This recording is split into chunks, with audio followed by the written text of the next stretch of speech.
Sem v letalskem centru Maribor in to je letalo McDonnell Douglas MD-80. To je podaljšana in modernizirana različica modela DC-9, ki so mu prodali motorje in potem bi mogel leta 2010 v razrez, pa so ga raje razstavili tukaj kot zanimivost, da lahko mi posnavamo ta test.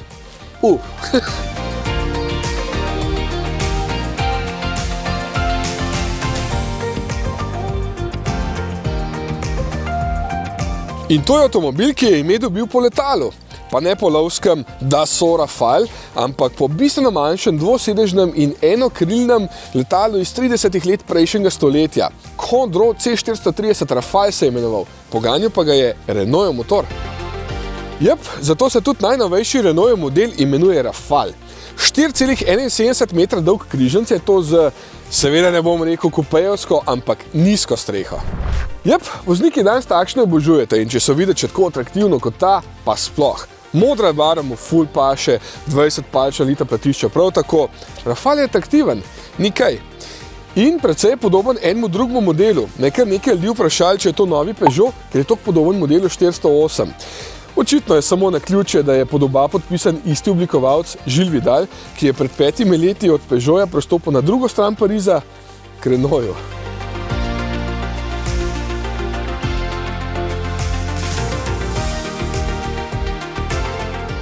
Rafale pa ni oblikovno zanimiv samo zunaj, ampak tudi v kabini. Ta je s projekcijskim prikazovalnikom in dvema velikima zaslonoma zelo moderna, z nekaj fizičnimi stikali tudi ergonomsko v redu, predvsem pa je zelo razgibana in niti malo dolgočasna. Tudi materiali so kakovostni, malo kateri kos plastike zaškripa, sploh pa so mi všeč vsi ti drobni detajli, recimo Alcantara tukaj, pa vsi ti šivi v barvah francoske trobojnice oziroma po slovensko tribarvnice.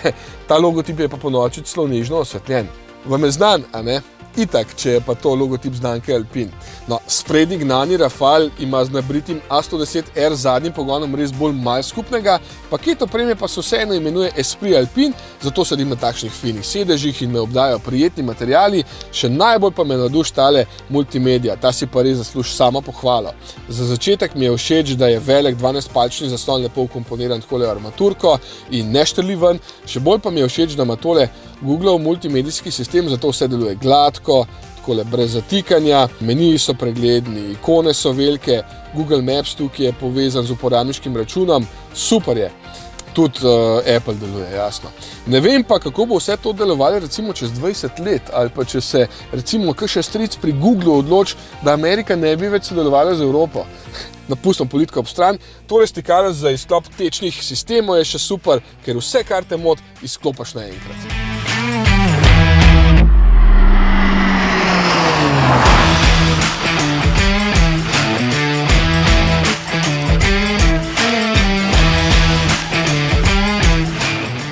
Niti približno pa ni v tem avtu super samopolnilni hibridni pogonski sklop.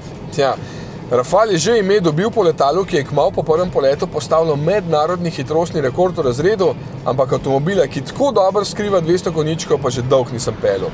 Pa ne mislim, da je počasen na cesti, se gre največ 180 na uro in do 100 pospeši v manj kot 9 sekundah, ampak ne daje pa prav nobenega občutka v tem, da leti. 1,2 litrski turbobencinski trivaljnik skupaj z dvema elektromotorjema sicer ponuja 147 kW moči, to je 200 konjev in 350 Nm navora. Ampak ko pohodnim pedal za plin se najprej ne zgodi nič, šele potem, ko se računalniki in zobniki odločijo, da bi se pa vse nekaj lahko zgodili, najprej cukne, potem pa pospeši. Krivda gre tako na račun menjalnika multimode kot turbomotorja, ampak to ni avto za tiste, ki iščete nekaj športnega. Tudi varčen ni, poraba je z dobrimi 7 litri na 100 km samo poprečna, če gledam nanj kot na hibrid. V mesti gre tudi pod 6, ampak za avtocesto in vsem bo pač več. In še ena stvar me moti pri tem pogonu. Motor se včasih vklop tudi, ko se voziš čist počasi ali pa celo stojiš na mestu, ker se mala baterija pač hitro izprazen in potem ropota. Čuden občutek je, ker smo navajeni, da motor ropota pač takrat, ko se vozimo ali pa pospešujemo. Če iščete samo trd avto, potem ste pa na pravem mestu. 20 palčna litra platišča in 1660 kg mase plus zelo trdo vzmetenje vzamejo kar nekaj davka na račun udobja. Sej, če je cesta lepa, je vožnja prijetna, večino časa pa prav grdo pretresa. Si predstavljam, da je s prilagodljivim vzmetenjem, ki je rezervirano samo za priključni hibrid, precej boljše. Obvezno pa morate doplačati za sistem 4-kolesnega krmiljenja 4Control Advance. Z njim je Rafale enako okreten kot precej manjše Clio in to deluje včasih kar malo hecno, ko se voziš. Včasih preveč zavije in deluje živčno, kot da moraš stalno nekaj popravljati, zato ima tukaj kar 13 nastavitev, da izberete tisto, ki vam paše. Super je pri parkiranju ali pa obračanju, ampak žal s tem še vedno ne deluje športno, samo precej bolj vodljiv je, kot so podobno veliki avti sicer.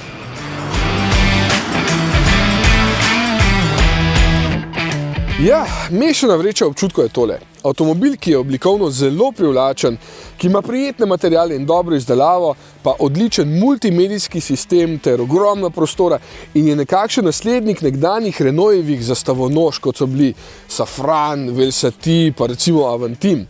Tudi ogromno prostora ima zadaj in se dobro sedi, prtljažnik je 627 litrov ogromen. Škoda, ker želi biti preveč športen in ker razočara s pogonom, ker nos pa tako legendarno ime, Rafale. Ja, sliši se pa hudo.